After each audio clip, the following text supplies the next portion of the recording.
এমন কি সম্ভব যে কেউ একজন প্রচুর নামাজ পড়েন, ইসলামিক পোশাক পরেন, দ্বীনি জ্ঞান অর্জন করেন, কোরআন হিফজ করেন, তাজউইদ শেখেন, আরবি শেখেন, হালাকায় যান, হালাকা করেন, এমএসএতে সাহায্য করেন, রমজান ইফতার খাওয়ান, মসজিদে দান করেন ইত্যাদি অনেক করেন, কিন্তু তার মধ্যে সকল হিকমতের কিছুই নেই। কাউকে বাহির দিক থেকে ধার্মিক মনে হলে ধর্মীয় পোশাক পরলেই মনে করে বসি সে বিশাল হুজুর, অথচ এসব হিকমার কিছুই নেই তার মধ্যে। এখন আমরা অল্প করে ঈসাকে নিয়ে বলবো, কয়েক মিনিট আছে, মাত্র 5 মিনিট।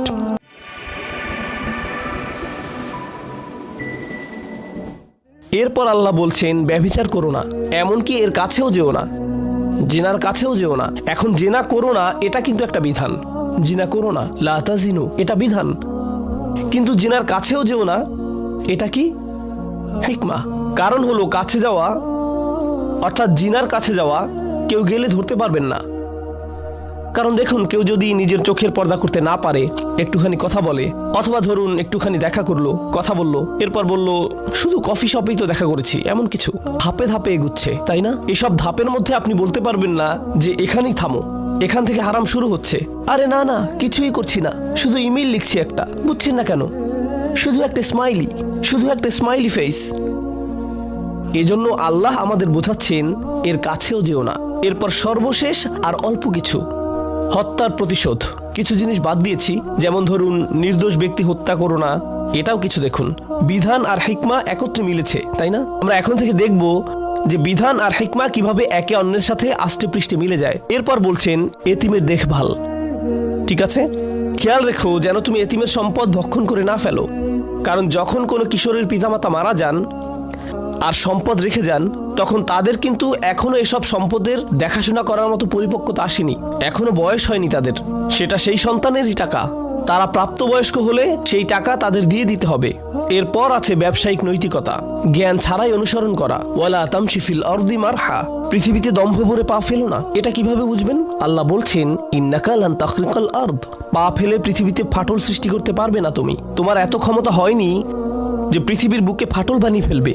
এখন চলুন এক মুহূর্ত এটা নিয়ে ভাবি। কেউ অহংকার নিয়ে হাঁটছে, এটা কি আপনি দেখে বুঝতে পারবেন? পারলে আপনার মধ্যেই সমস্যা আছে। আপনি কখনোই বলতে পারবেন না কার মধ্যে অহংকার আছে কি না। শুধুমাত্র কে বলতে পারবে? শুধু আল্লাহ নন, আল্লাহ তো অবশ্যই, হ্যাঁ সে নিজেই। আপনি হেসে হেসে বিনয়ী ভাব নিয়ে হেঁটে যাচ্ছেন, কিন্তু মিথ্যা বিনয়, অথচ মানুষদের দেখাতে যাচ্ছেন যে আপনার মধ্যে কত বিনয়। এটা কি এক প্রকার অহংকার না? হ্যাঁ, এটাই এক ধরনের অহংকার। হ্যাঁ, গরিব ফকির আপনি বলছেন না কথাটা, বরং আপনি তাদের বলছেন আসসালামু আলাইকুম ওয়া রাহমাতুল্লাহ, ভাই কেমন আছেন? আলহামদুলিল্লাহ। কিন্তু আপনার মনের ভেতর আপনি ভাবছেন নোয়াখাইল্লা। এসবই আপনার মাথার ভেতর ঘুরছে।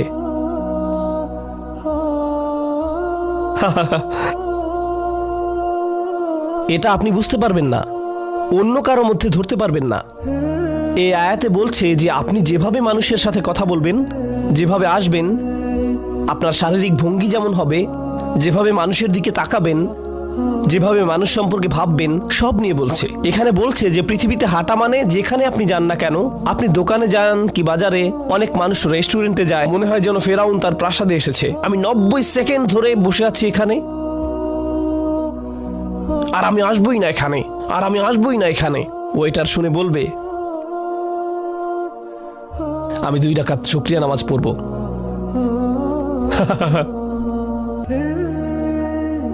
এই সবগুলো আয়াত খেয়াল করুন, প্রথমটা ছিল আল্লাহকে নিয়ে, তাই না?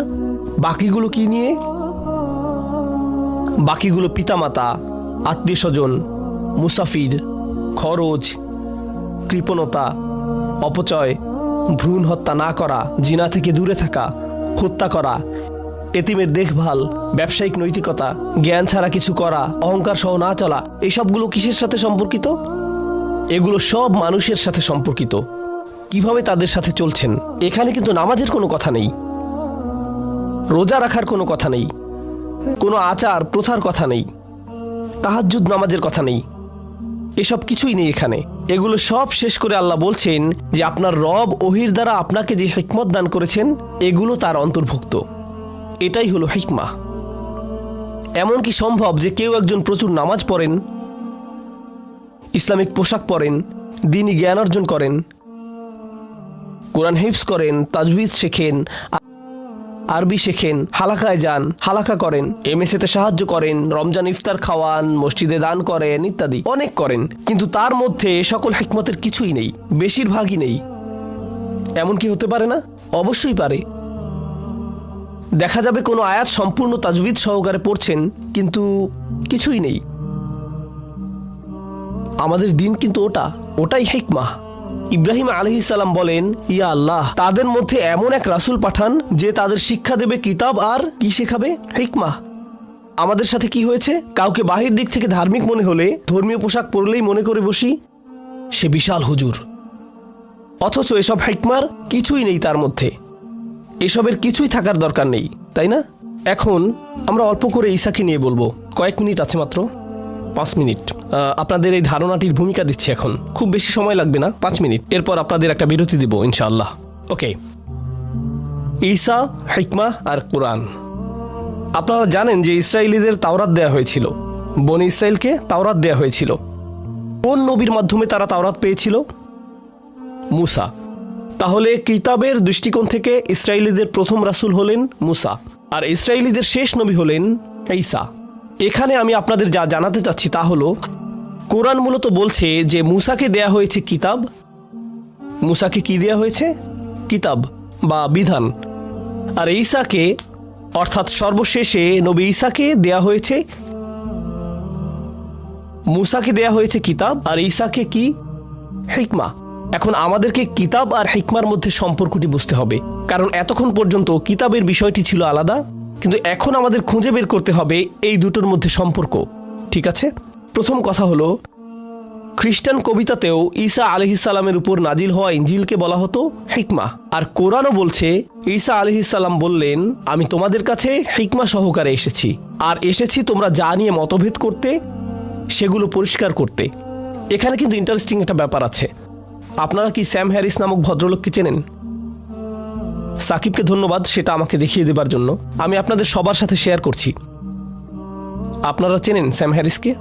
বেশ জনপ্রিয় নাস্তিক। এই ভদ্রলোক সৃষ্টিকর্তার বিশ্বাস করা নিয়ে অনেক কথাবার্তা বলে, যে এর কোনো মানে নেই ইত্যাদি ইত্যাদি। তো সে একবার উইলিয়াম লেইন ক্রেইগের সাথে বিতর্ক করছিল। তখন সে একটা কথা বলল। সে যা বলেছিল সেটা সংক্ষেপে অনেকটা এমন, দেখুন, আমাদের এসব ধর্মের একদমই প্রয়োজন নেই। আমি চাইলেই 5 মিনিটে নতুন আরেকটা ধর্ম বানিয়ে দেখাতে পারি, সেগুলো থেকেও এটা আরও ভালো হবে। আপনাদেরকে যা করতে হবে তা হলো মুসার 10টি প্রত্যাদেশ যা বাইবেলে আছে, সেটা থেকে চিত্র মূর্তি বানানোর অংশটা ফেলে দিতে হবে। কারণ 10 প্রত্যাদেশে তো আছেই যে তোমরা কোনো প্রতিমা মূর্তি বানাবে না, এরকম না? সেটা বাদ দিয়ে দিন, এটার কোনোই দরকার নেই। এরপর সাবাত বাদ দিয়ে দিন, আজকাল এটারও দরকার নেই। এরপর বাচ্চাদের দেখভাল করো, এটা ঢুকিয়ে দিন, মানে শিশুদের দেখাশোনা আর কি, এটা ঢুকিয়ে দিন। আগের চাইতে অনেক ভালো ধর্ম হয়ে গেল।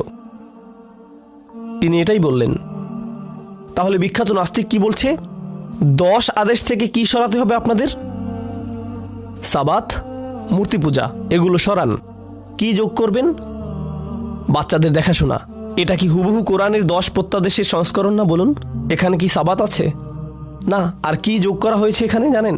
সন্তান হত্যা করো না, এতিমের সম্পদ ভক্ষণ করো না। এগুলো কি? কাদের রক্ষা করা? বাচ্চাদের। আর সে বলছে এতে নাকি অনেক বেশি প্রজ্ঞাপূর্ণ ধর্ম হবে। আর এই অংশের শেষে আল্লাহ কি বলছেন? তিনি বলছেন, আপনার রব ওহির দ্বারা আপনাকে যে হিকমত দান করেছেন এগুলো তার অন্তর্ভুক্ত। এই নাস্তিক জানেই না যে সে কোরআনের কথাই বলছে। সুবহানাল্লাহ।